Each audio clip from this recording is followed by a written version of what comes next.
Welcome to a rapid, flexible alternative to ELISA for protein detection, characterization, and quantitation. I'm Tamlin Oliver, Managing Editor of Genetic Engineering and Biotechnology News, and I'll be the moderator for this webinar. Recombinant monoclonal antibodies continue to increase as therapeutic drug candidates in pharma company pipelines and as reagents for research and diagnostic applications. This growth has created demand for rapid, flexible analytical tools for mAb characterization and quantitation. One such tool is PerkinElmer's Alpha technology, which several researchers will discuss using in this webinar. One of those researchers is Francesco Lipari, Senior Scientist, Biotherapeutic Applications at PerkinElmer Life Sciences and Technology. Francesco will get the conversation started in a minute, but first, I want to encourage you to submit questions for our panelists at any time during the webinar. We'll answer as many questions as we can after the final presentation. Simply type your question into the Ask a Question box and hit Submit. Francesco, the floor is yours. Thank you. So I will be giving a brief introduction to the Alpha technology. The Alpha technology is a bead-based technology, and it's based on these small beads which are about 300 nanometers in size. These beads, or this technology, is used to measure biomolecular interactions. If you see on the slide, there is a biomolecule labeled A and one labeled B. And each one is conjugated to either the donor bead or the acceptor bead. When these molecules come together, the beads come together. When the beads are excited with a laser at 680 nanometers, the donor beads will give out singlet oxygen, which travels to the acceptor bead. The acceptor bead will then emit light, and depending on if it's an AlphaLISA or an alpha screen bead, it will emit light of either 615 nanometers or a broader range of 520 to 620 nanometers if it's an alpha screen bead. The AlphaLISA beads are a more updated version of the acceptor beads. The signal is more intense from these beads, and it also gives a less broad band.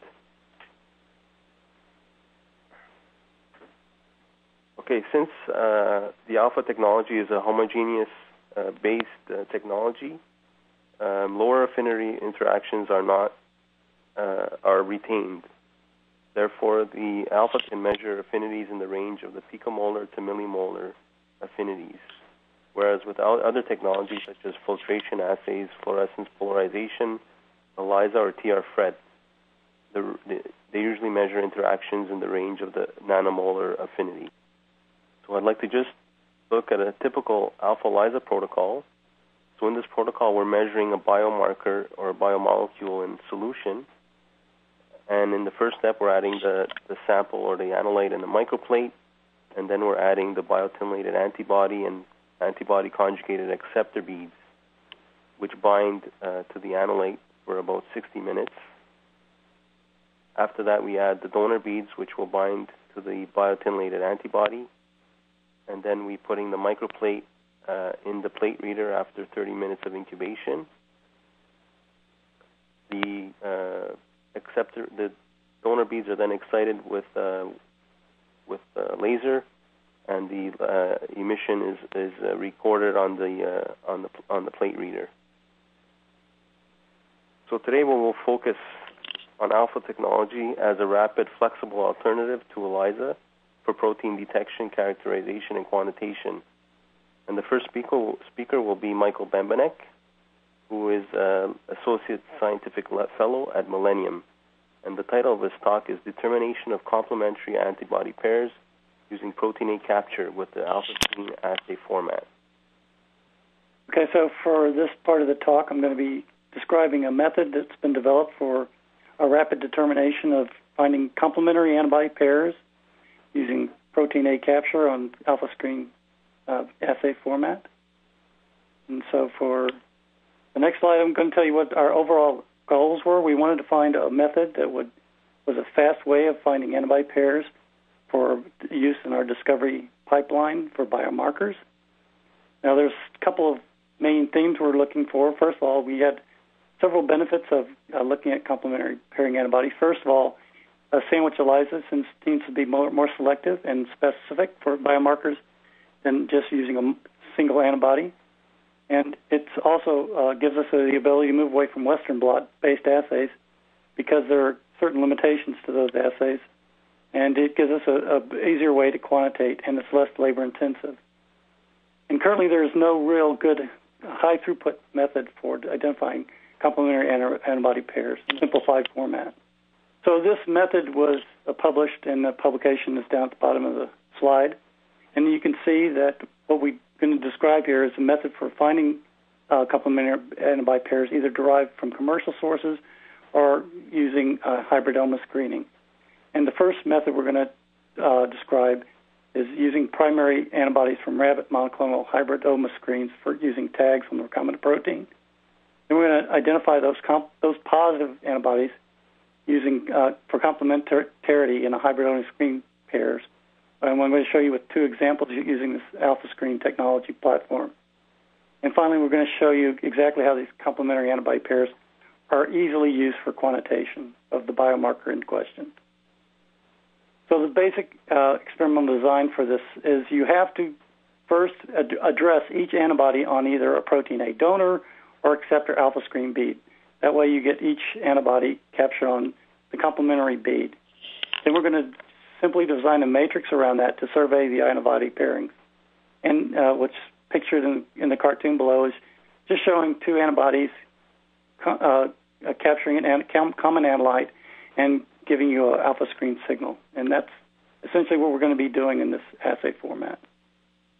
So how do we find complementary pairs? Well, for this particular assay format, we do it in both when the antibody is captured on the donor side and the same antibody is captured on the acceptor side. And that's shown in the cartoon. We're using the same antibody captured on each one of those bead types.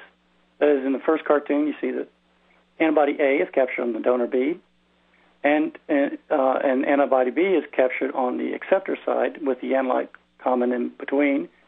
In the bottom cartoon, you see that antibody B, in this case, is captured on the donor side, whereas antibody A is captured on the acceptor side. So we're going to design a matrix around this so we can find complementarity around antibody pairs. The first, I'm going to show you a proof of concept. We're going to screen three commercial pan-AKT antibodies from cell signaling technologies. And basically what we do is we take the protein A donor and acceptor beads, we couple them to capture each antibody in each direction on both the donor side and the acceptor side. Then we're going to briefly collect each antibody by centrifugation so we can wash these beads then. So we want to wash excess antibody away from the beads. And then we're going to resuspend the beads. Again, this is all separately. And then we're going to use an alpha matrix to determine, in this case, we're looking for recombinant AKT2 or total AKT. So if you look at a simple format for this, the alpha matrix that we designed is a 3x3 matrix. That is, we have on the column side, we have each antibody from CST shown. On the donor side, that's CST antibody 4685, 4691, and 9272, each on its own protein A bead. And then in the complementary side on the rows, we have the pan-AKT antibodies on each acceptor side. So they're going to be represented twice on the matrix. And so what you'll see is you'll have all the columns surveyed are on donor side, and all the rows represent the acceptor side beads. So everything along the diagonal represents the antibody against the same antibody against itself. And the pairs are represented twice across the matrix off the diagonal. So if you look at just data from this kind of assay format, for a 3x3 matrix using pan-AKT antibodies, everything along the diagonal gives you a fairly low signal in the 3 to 15,000 AlphaScreen unit range. Off the diagonals, you see a good pair at the pan-AKT polyclonal on the acceptor side, 9272, versus the pan-AKT 4685 on the donor side. And that also pairs up, again, with the pan-AKT polyclonal on 9272 on the donor side relative to the 4685 on the acceptor side. So you can see you get good signal in both pairing orientations along off the diagonal. And the best pair in this case is the polyclonal pan-AKT, in this case 4691, the CST pan-AKT antibody. So after we found these pair, we just simply conjugate them to protein A beads, and you can simply use recombinant AKT2. In this case, it's GST tagged, and you can do a standard curve titration across a range from 0 to half nanomolar using this pair of antibodies. The sensitivity here is in the picomolar range and runs up to roughly half nanomolar in the linear range. So that's a simple way for surveying commercial antibodies. We also use this as well as screening rabbit hybridoma screening process. For this, we use, again, recombinant tagged proteins as antigens. First, to survey the positive clones we have. Then we take the positive clones and we verify by both Western and immunoprecipitation. After we've verified all the positives, then we come back and we do a protein A capture, and we use this alpha matrix technology. And this requires, again, no tagging of the antibodies. We're just using protein A to capture, and we're surveying the positive complementary pairs from that. So in the first case, we use this for example. One is transcription factor called ATF3. In this case, we're queuing off. We use recombinant GST ATF3 as the antigen in this case to make the antibodies. So, as shown in the cartoon, we're going to use the GST glutathione donor beads and a protein A acceptor bead to survey who's positive in this particular case. And the positives are shown in the plate map matrix above and highlighted in yellow. So we had a series of very high positive clones in the 10 to 16,000 range for alpha screen units. Because we used GST ATF3, we had to counter screen against the GST irrelevant control. In this case, it's GST GAD34. And you can see the samples highlighted in the gray boxes are the ones that cross-react, and so we did not take those antibodies forward. What's shown in the next slide is just what I mentioned before. We use this Western blot technique to show both using transfections for ATF3 transfection. Looking across the clones, the first two lanes are just controls with anti-flag, showing we do have expression of our flag tag ATF3. And then clones 6, 7, 8, 12, 19, 22, and 23 and 38 all show positive signs. In some cases, they even pick up endogenous ATF3. We can also immunoprecipitate all these ATF3 from the lysates, and that's shown in the bottom, depicted in the bottom, where we have a series of immunoprecipitation showing that using anti-flag pull-down, we can actually pull down the ATF3 in these transiently transfected cells. So we confirm that both Western blot and IP confirmed the clones we had. So now the question is, do any of these complement one another for anti-ATF3? And that's shown in the next slide. You can see using an alpha matrix. In this case, we're using a 7x7 matrix. We use an arbitrary cutoff, in this case, of about 6,000 alpha screen units for an average across the positives. And you can see from this particular matrix that the things along the diagonal gave us a low signal across the diagonal, so we're well below 3,000 in all cases. And the antibodies from the hybridoma 38 showed the highest levels of pairing, with about 5 of the 6 potential clones showing positivity for pairing, and 19 showing 3 of the possible 6. So moving on from that particular one, we took the highest pairing clones from that, subcloned them, and then expanded them for use in our biomarker studies. Example 2 we're going to talk about is an antibody we use to develop against a NET-A activating enzyme. This is an enzyme involved in transfer of NET8 to downstream E2s and E3s. The function of this particular enzyme is to post-translationally modify downstream protein targets. In this case, we're using this beta subunit. It's a heterodimer of an alpha and beta subunit for the NET-A activating enzyme as a surrogate for total NAE. And for this again, we're queuing this case off of flag in A beta, and for this, we're using anti-flag beads for this and protein A capture, or anti-flag acceptors, and protein A donors. And you can see from the clones highlighted in yellow, we selected 20 positive clones for this particular screen. And based on this, we further analyzed these samples for Western blot and IP and reduced this number to 18. So we lost 2 clones in the process that didn't show good IP, so we dropped those from our further analysis.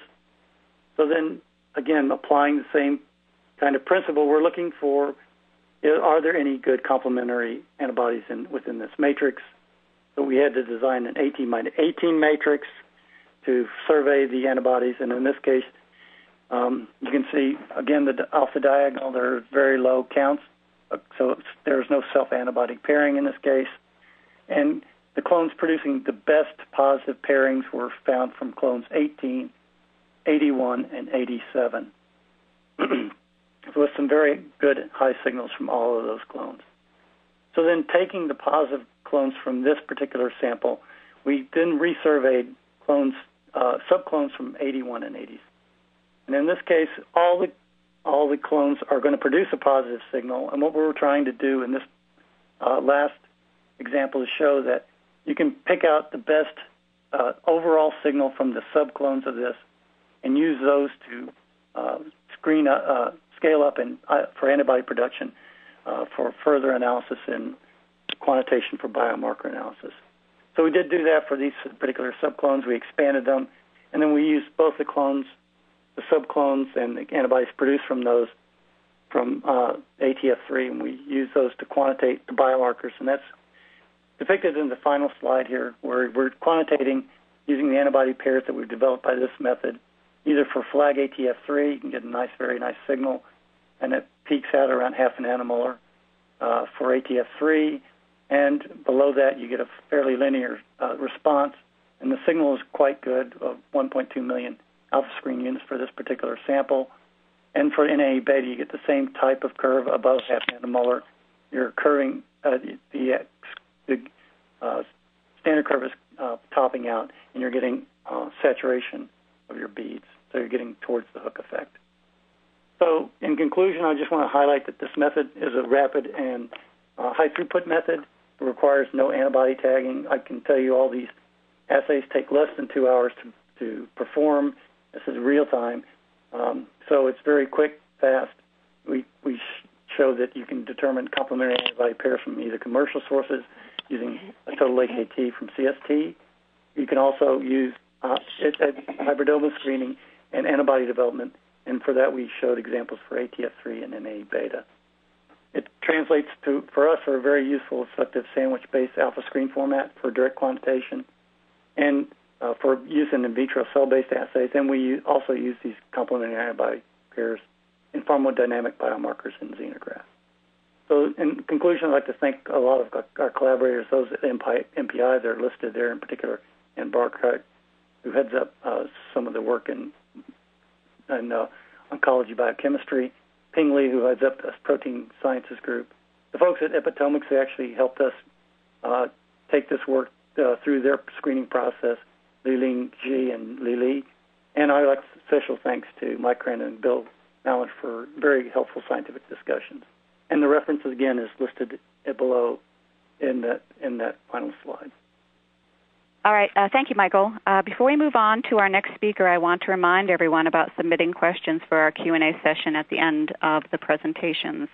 Our second speaker is Chamindi Ponyadira, Senior Research Fellow at the Australian Institute for Bioengineering and Nanotechnology at the University of Queensland. Chamindi, we're ready when you are. Okay. I'll be talking about the use of AlphaLISA technology with complex biological matrices, such as saliva. With increasing recognition of the link between oral and general health, attention has turned to saliva as a diagnostic fluid for a diverse array of health conditions. dental healthcare professionals have been assessing patient risk for decades by measuring the buffering capacity of saliva and bacterial content in saliva. So in my talk today, I'll be going through the advantages of saliva in comparison to blood, the production of saliva and its function, how do molecules get transported from blood capillaries into the salivary acini cells? These are the epithelial cells that secrete saliva, an overview of the salivary proteome, and I'll be talking about two applications where we have used AlphaLISA technology. One is early detection of heart disease, in particular ischemic heart disease, and secondly, we are planning to use AlphaLISA technology to detect head and neck cancers. So, what are the advantages of using saliva as an alternative diagnostic fluid compared to blood? Saliva is non-invasive, cost-effective. You do not need a processing technique like blood. When you collect blood, if you are interested in using serum or plasma, you need a centrifugation step. So you need to centrifuge to get rid of cells and get the serum. But in using saliva, you don't need any pre-processing techniques. You and I can collect saliva, which enables multiple collections within a day. Minimal risk of contracting infectious pathogens such as HIV and hepatitis B or C to the healthcare professionals. And it's an ideal diagnostic fluid for third world countries and especially in remote areas like the Australian outback. So, having said the advantages of saliva, so you must be wondering how come we don't have many saliva diagnostic tests. It's simply because the analytes present in saliva are about 100 to 1,000-fold less as compared to blood. Literally, we are looking at picogram per mil range to attomolar range. And the other thing is the lack of understanding of biomolecular compositions in saliva and the lack of advanced technologies.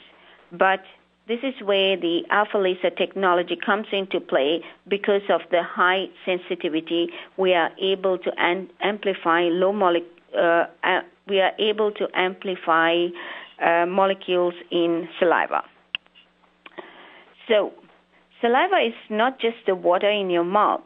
It mirrors our body's health and well-being. Saliva offers multitude of functions. To give some examples, digestion of carbohydrates in the presence of alpha amylase. So alpha amylase converts carbohydrates to disaccharides. Similarly, lipases act in digestions of lipids.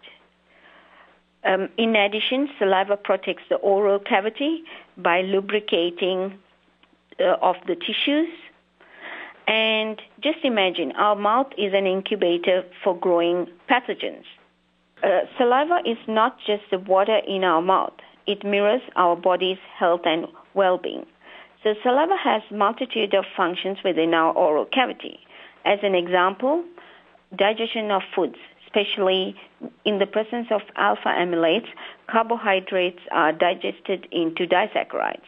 Lipases act in breaking down of lipids.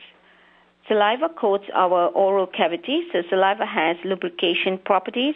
Not only that, different molecules such as cystatins and mucins act in protecting our mouth against invading pathogens.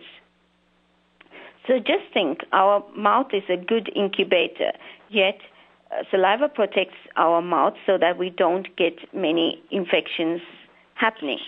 So, in our group, we are interested in exploring the diagnostic potential of saliva. So we are literally looking at molecules that get transported from blood capillaries into the salivary glands. So there are three mechanisms how molecules are transported from blood vessels into salivary glands. One is via active transport, where proteins bind onto the receptors on the salivary acini cells or the epithelial cells, and they get transported into saliva, so such as immunoglobulins, IgEs. The other mechanism is via diffusion. Small molecules such as steroid hormones, they can diffuse from the blood capillaries into saliva. And some other smaller molecules, steroids, sulfated steroids, they can just pass from the gap junctions into the saliva. So we are literally looking at these molecules that get from saliva, from blood into saliva. If you look at the salivary proteome, there are about 2,340 proteins identified to date in saliva, and 20 to 30% of these proteins are also found in blood. That highlights the diagnostic potential of saliva for different clinical applications. One of the problems with saliva, just like the blood, is the dynamic range. Most of the molecules that are produced in the salivary glands, such as histatins, mucin, they're in milligram per mil range concentration as compared to the molecules that get transported across the blood capillaries into saliva, which are in the range of picogram per mil. So we really need sensitive detection technologies to amplify these molecules that are present in saliva. And we have really explored the advantages of AlphaLISA technology in our research work. So in this slide, we are highlighting how we can use AlphaLISA technology, which is no-wash and highly reproducible platform. So the general protocol takes about 90 minutes. Because we are interested in developing point-of-care platforms for early detection of ischemic heart disease, what we have done in our lab is we have actually managed to reduce the incubation time of the C-reactive protein assay to 15 minutes. And under the results sections, I'll show you our results. How do we use AlphaLISA technology to detect salivary proteins in our lab? Saliva matrix is a very complex matrix. Saliva is a viscoelastic biological fluid, which means it's very sticky. So pipetting is a difficult problem or a challenge, and as well as there are different molecules in saliva that interfere with the assay. So first of all, we need to take into consideration matrix effect and how can we improve on matrix effect to get a high signal-to-noise ratio. Secondly, we've also optimized the assays in a cost-effective fashion. Rather than doing it in a 50 microliter assay volume, we are using a 10 microliter assay volume to detect these biomolecules. And I've already mentioned our use of AlphaLISA technology, so using 15 minutes assays in comparison to 90 minutes assays, which are amenable to point-of-care platforms. So on this slide, we are showing the matrix effects of saliva when determining salivary C-reactive protein. The reason why we used C-reactive protein, because it's a chronic inflammation marker, and it is also linked to ischemic heart disease. High levels of oral or systemic C-reactive proteins are associated with the development of atherosclerosis. And on this slide, on the x-axis, you see the concentrations of CRP, and on the y-axis, you see the row counts.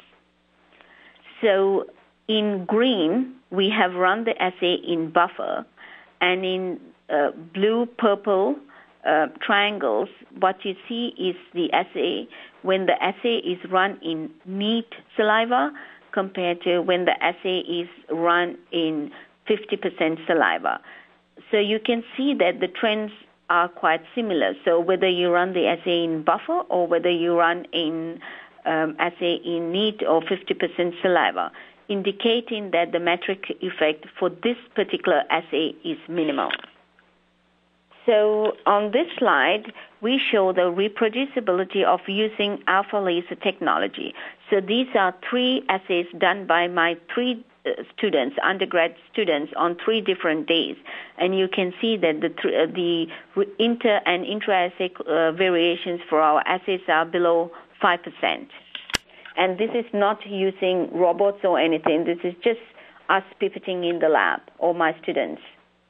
And here on this slide, we show you the data where we took a number of samples, and we did the Salivary C-Reactive protein assay, and we incubated the samples for 90 minutes. And we, in parallel, we also did the 15-minute assay, and we compared the concentrations, and you can see that we get a very strong correlation between the 15-minute assay and 90-minute assay. So that is one of the other advantages of using AlphaLISA technology, is that you can also minimize the assay time. So on this slide, we're showing the use of Salivary CRP to detect ischemic heart disease.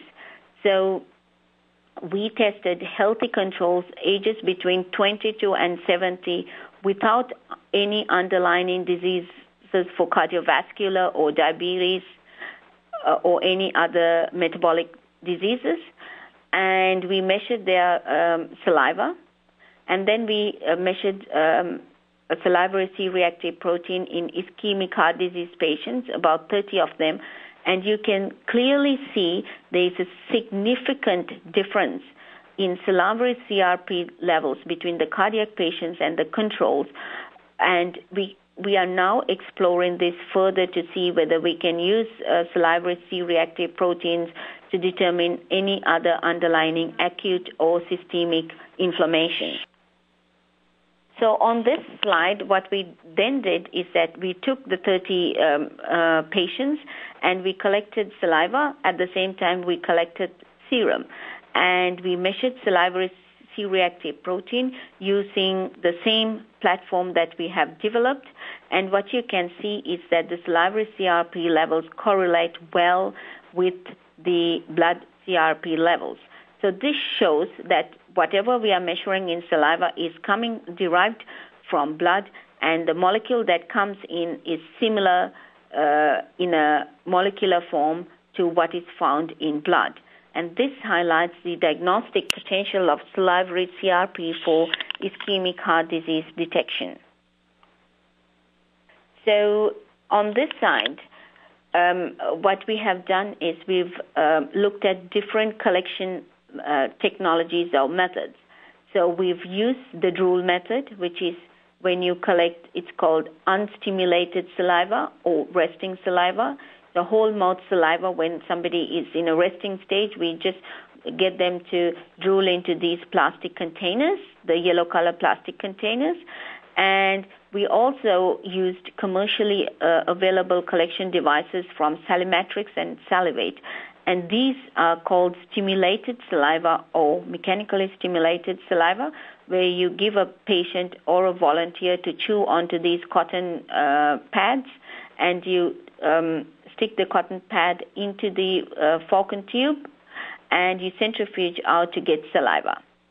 And the fourth one is we've also looked at the collection devices from Griner Bio 1, where they have a tartazine to stimulate saliva production, and that's called acid stimulation. So what we are looking at is, does the collection method have an effect at the end on the molecule that we are interested in? So for that, we detected salivary myoglobins, C-reactive protein, and immunoglobulin using the 4 different techniques. And what you can see clearly on the slide is that for CRP detection, it doesn't matter whether you use unstimulated or stimulated, but for IgE, it does matter whether you use a resting saliva sample or a stimulated saliva sample. So now I'm going to shift gears, and this is still work in progress, how we are going to use AlphaLISA technology to detect epigenetic events in head and neck cancers.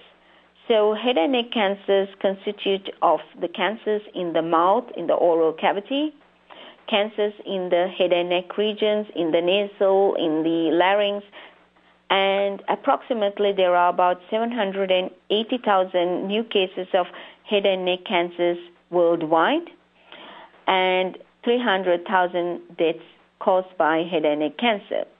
The current unmet clinical need today is to have early detection technologies to detect these cancers at an early stage.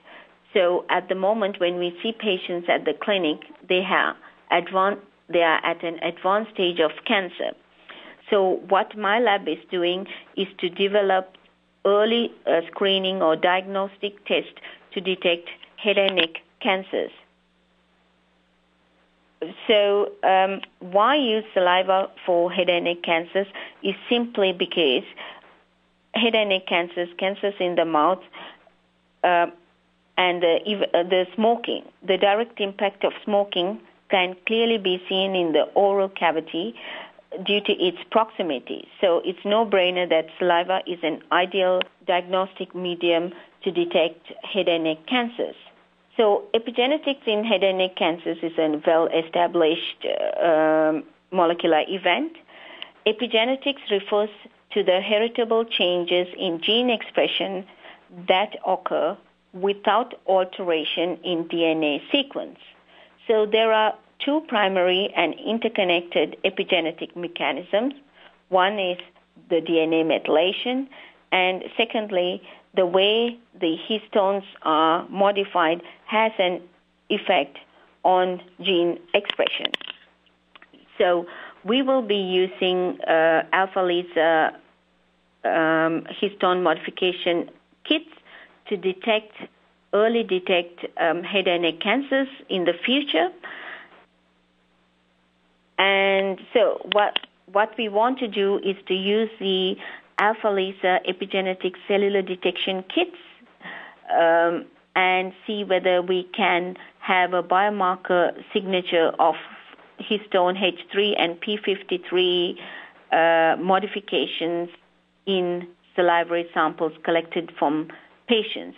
So while we're using AlphaLISA technology, it's really simple, and our laboratory have really developed these AlphaLISA assays from scratch. We develop our own assays in the lab to reduce costs, and these assays are suitable for endogenous and recombinant cell lines, providing the flexibility to work with different cell models.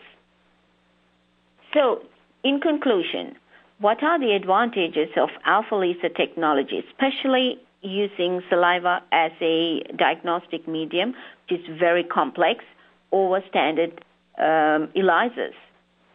AlphaLISA, as I've shown you convincingly, that we can use it with saliva. It's a saliva-friendly platform, amenable to point-of-care assay platforms, easy to use and optimize the assay to eventually meet the diagnostic standards. However, one of the disadvantages of AlphaLISA technology is currently we are unable to multiplex this technology. As a researcher, what I would like to see happening is to have one sample and we'll be able to detect 3 to 4 different analytes in using one sample. So I would like to take this opportunity to thank my saliva research team, especially to my current staff, Yunsha, Prati, my 2 research assistants, Gerard, Rahul, Pang and Bob are my current students. Some of them are masters and some of them are honor students. And special thanks goes to my current mentor, Professor Justin Cooper White, Professor Ian Fraser, and Professor William Coleman. And research funding for all this work is coming from Queensland Government Smart State Funds, University of Queensland Research Excellence Fund, and the University of Queensland Collaborative Industry Engagement Fund. And thank you. And thank you very much, Chimindi. That was an interesting presentation. Francesca, we're ready for you to come back and wrap things up for us. Okay. So today I'll be telling you about AlphaLISA and its use as a simple homogeneous immunoassay for bioprocess analytics. So my talk will be divided into two sections. First, I'll tell you a bit about the advantages of AlphaLISA technology, which you've also heard from our other speakers. And then we'll go through a few of the assays that we've developed specifically for the bioprocess lab. So currently in the bioprocess world, there's a trend towards high-throughput technologies for cell culture and purification. And this is resulting in a lot of samples for analysis, hundreds of samples per week. So there's a need for high-throughput assays to handle all of the samples. So AlphaLISA is a good technology for high-throughput applications. AlphaLISA is consistent, reproducible results with percent CVs less than 10%. It's a very simple protocol, as we have seen, and also this assay platform is easily automated. The low affinity interactions are not washed away. The complete assay can be performed in less than 3 hours, and the sensitivity is similar to the classical ELISA technology. However, there are no wash steps. And low sample volumes can be used to save on precious samples. So we have developed various assays for the bioprocess lab. We can quantitate monoclonal antibodies using a human IgG assay, or we can detect process contaminants such as human albumin, residual protein A, and host cell proteins.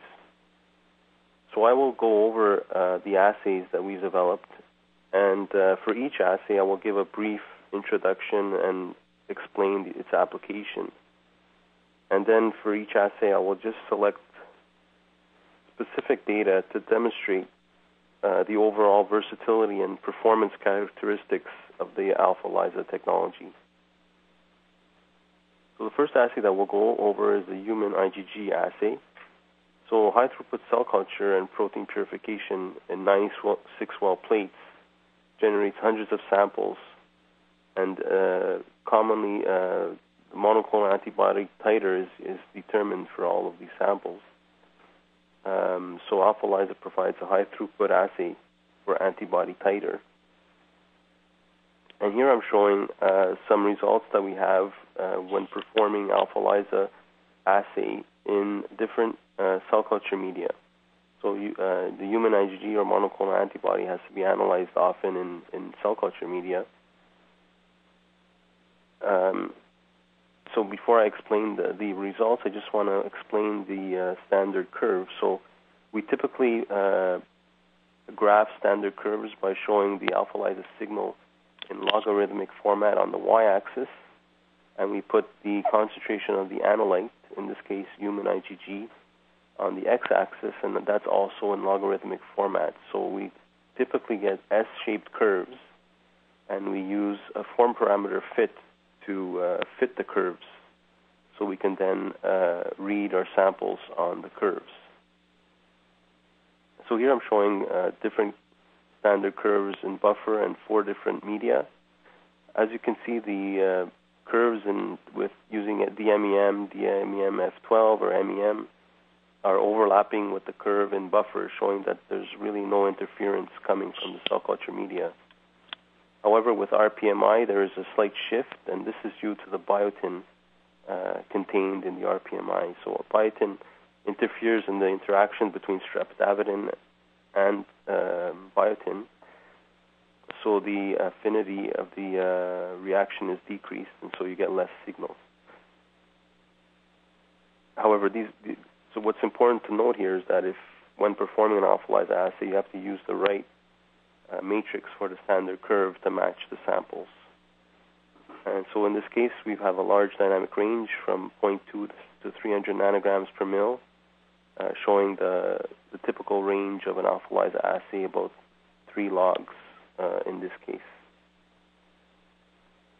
So in the next slide, we're going to talk a little bit about the human albumin assay. So albumin is often found in cell culture media, and this has to be removed during the antibody purification. And so a highly sensitive assay is required to measure the residual levels of albumin.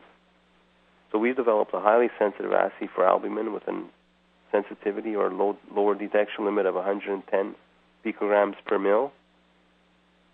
And if you compare that to other ELISAs that have been developed, our assay compares very well to the sensitivity of the other ELISA kits. Next, we have also looked at the precision of this assay. So when we do experiments to evaluate assay precision, we do 18 experiments, and we do 2 operators. So 2 operators perform 9 experiments each. And we also use 3 different lots of reagents to make sure that there's no variation between lots of reagents. So in this case, you see that the intra-assay precision is about 5.1 to 11% CV, and the inter-assay is about 10 to 13.5 in terms of percent CV. So these intra-assay, inter-assay precision values are very typical for any AlphaLISA assay. And these are very acceptable values in terms of immunoassays. So the next assay which I will discuss is the residual protein A assay. Protein A is leached from protein A columns, which are used for purification of monoclonal antibodies.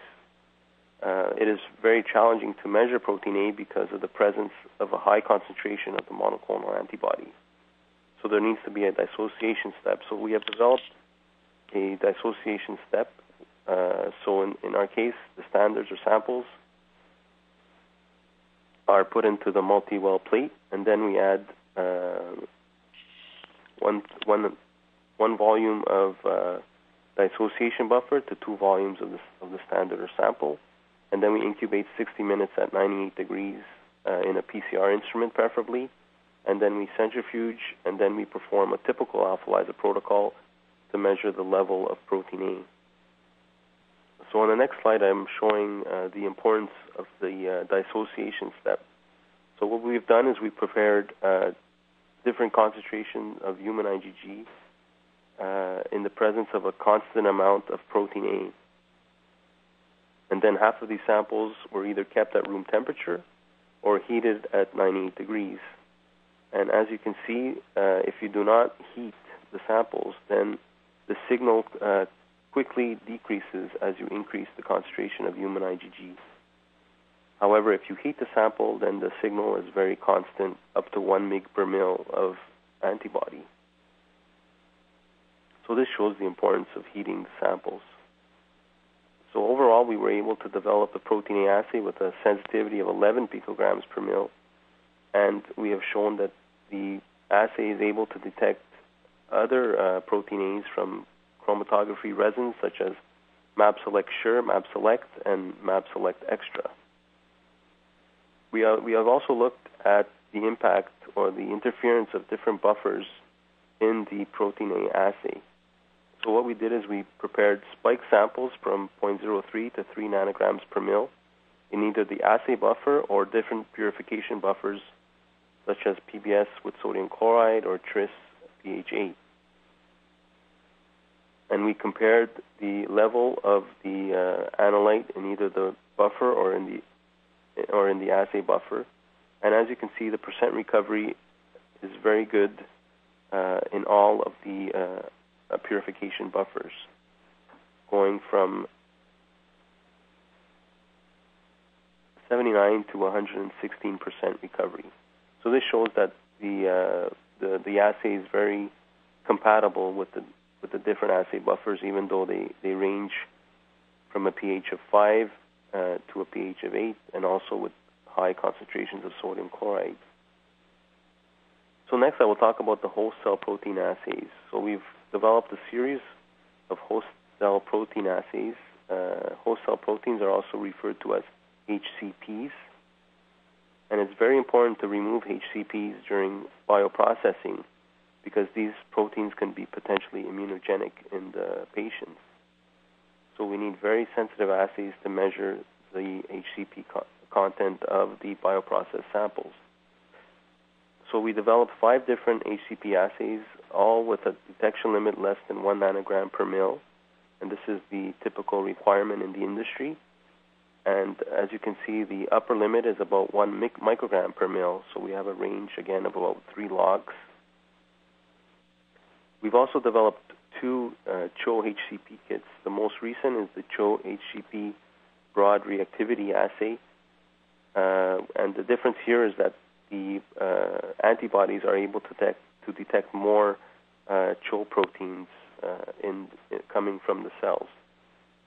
However, we do suggest that customers test their process with both kits to determine which one is better for them. So in the next slides, I'll give a few examples of data coming from our HCP assays. So on this slide, you see that the CHO HCP broad reactivity assay, we've tested again in different cell culture media, and you can see that the RPMI or hybridoma serum-free medium do not impact greatly the assay. However, CD hybridoma medium greatly impacts the signal, and again, this is probably due to biotin. So again, it's very important to use the proper matrix for performing the standard curve when analyzing samples. On the next slide, we are showing actual data from a Professor Omasa's lab at the University of Tokushima in Japan. And he used our CHO HCP broad reactivity assay to measure the concentration of whole cell protein in cell culture samples. And at the same time, he measured cell viability and also the total number of cells. And he performed the culture for about 10 to 11 days. And as you can see, the concentration of whole cell protein increases as the culture progresses. And at one point, the percent viability and the number of cells also starts to decrease. So these types of graphs are used to determine the harvest point for the cell culture process. On the next slide, I give an example from the E. coli HCP assay where we tested different buffers. So this is very similar to what we did with the residual protein A assay, where we spiked different matrices, which are mock purification samples. So we spiked those with E. coli HCP, and we also spiked the assay buffer, and then we compare the assay buffer versus the matrices and determine the percent recovery. So as you can see, with no dilution of the buffer or the matrix, we have percent recoveries ranging from 44% or higher, which is not really acceptable in the field.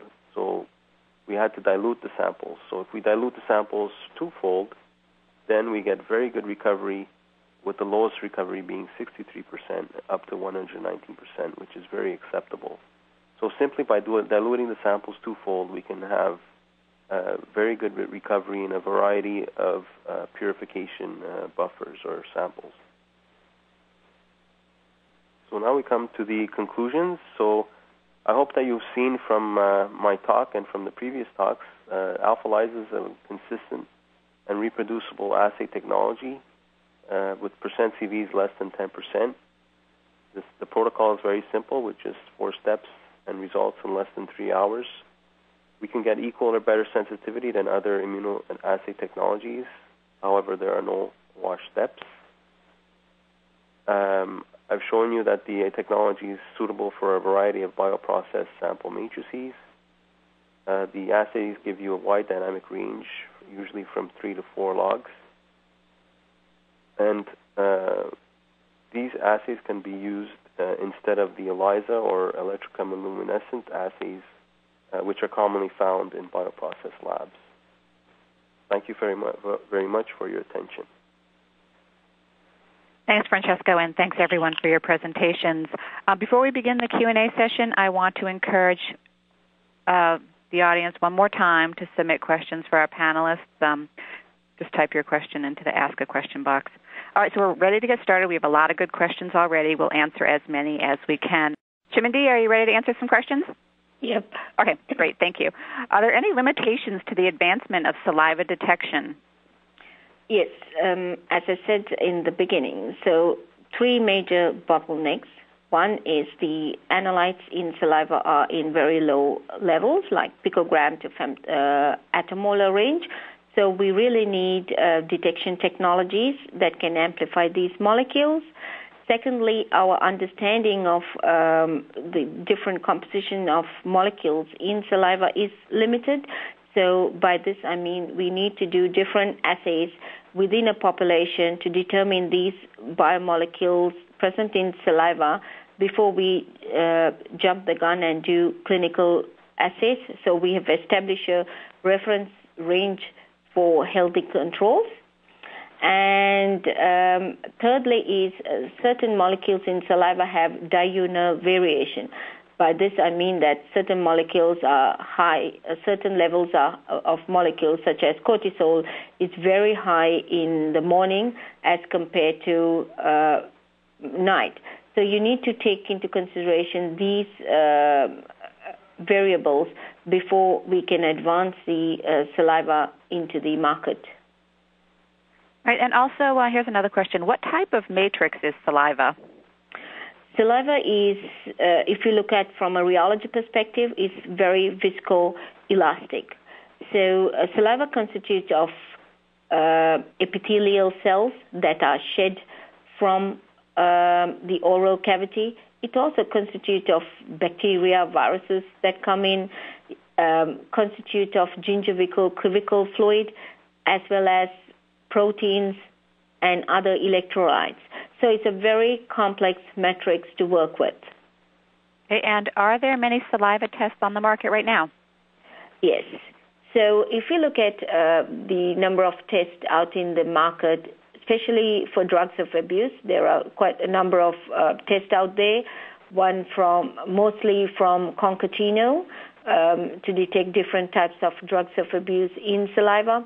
And when I was working at Philips, we developed a platform called Magnetotech to detect 5 different types of drugs of abuse in saliva.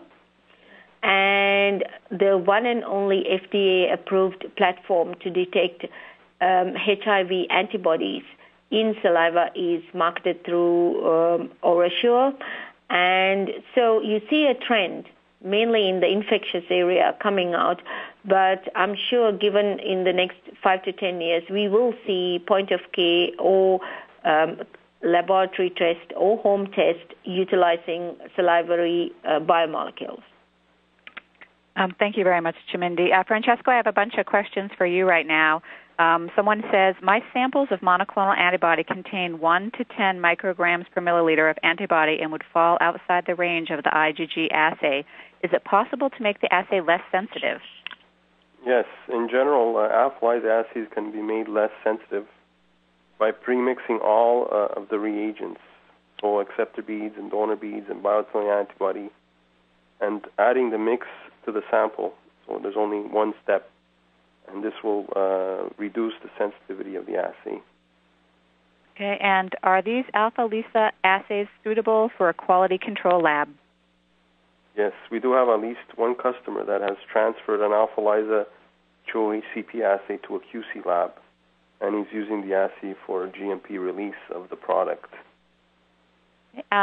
What is the expected variation between different batches of kits?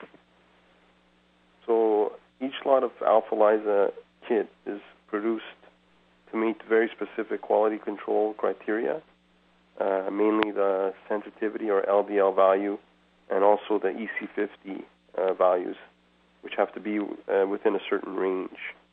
So the performance of each lot is provided on the TD sheet. And we also, during the development phase, we also test different lots of kits to make sure that there's an acceptable variation between the lots. Okay, I think I know the answer to the next question, but I'll have you answer it anyway. Can PerkinElmer help me to automate the AlphaLISA assays? Of course. PerkinElmer offers the Janus automated workstation, and we'll be happy to train you to use the instrument. Okay, thank you. Okay, the last question for you, Francesco, is for the residual protein A assay, have you tested acid dissociation instead of heat dissociation? Yes, we have tested acid dissociation. However, this method does not provide a good tolerance to IgG. So what happens is that after you do the acid dissociation, once you neutralize the sample, then the monoclonal antibody or IgG will quickly reassociate with the protein A, and then once again, it's difficult to measure protein A once it's reassociated with the IgG. All right, thank you very much, Francesco. All right, my final questions are for Michael. Michael, the first question, there seems to be a signal difference in some of the positive pairings in the alpha matrix depending on the bead orientation. Is there a reason for this? The simple answer is yes, but we don't understand exactly what that is. We have noticed it with other modalities where we're checking the bead, not necessarily bead but the orientation of the antibodies and our various pairing assays we have. We don't understand why there's a difference, but we do see that with some antibody pairs. Okay, and why is it that some antibody self-pairings produce a high signal on the diagonal in the alpha matrix? So for some cases, we've noticed that polyclonals are notorious for that because by their nature, they're polyclonal, so they're not one clone necessarily. So you'll get a pair from one antibody that's in the poly, and then another poly is also pairing up with its sister, and we do use that in some instances for finding pairs. In the other instances, this is one of the big cautionary tales that I mentioned in the paper. When you use this assay, you have to make sure that your buffers are either very clean or have been through newly prepared or been through 0.2 micron filters, because bacterial contamination is notorious for bringing protein A beads together. Okay, can you describe again why there's a hook effect in the standard curves? Sure. For our assays, we're coupling the antibodies directly to the beads using protein A capture. And for protein A capture, the mass limitations for the beads at that level is roughly 0.5 to 1 nanomolar. So above that, the beads can no longer find each other because there's a mass overabundance of one of the analyte in the detection mode. Have you ever seen a polyclonal antibody that can be used as a self-pair? Yes, yeah. Going back to the original question, we have used polyclonals as self-pairs, and we do so now in some of our assays. All right, and our final question is, in your experience, how successful is this format for finding complementary antibody pairs? So in all cases, we've been able to find a complementary antibody pair, sometimes not screening just the hybridomas that I just showed you. We had to go to using a hybridoma with a commercial source antibody, but in all cases, we found good antibody pairing using this method. Okay, thank you very much, Michael. Unfortunately, our time's up. Thanks for listening in, and thanks for the great questions.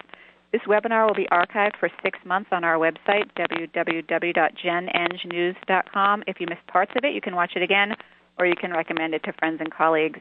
Once again, I want to thank our panelists as well as our sponsor, PerkinElmer.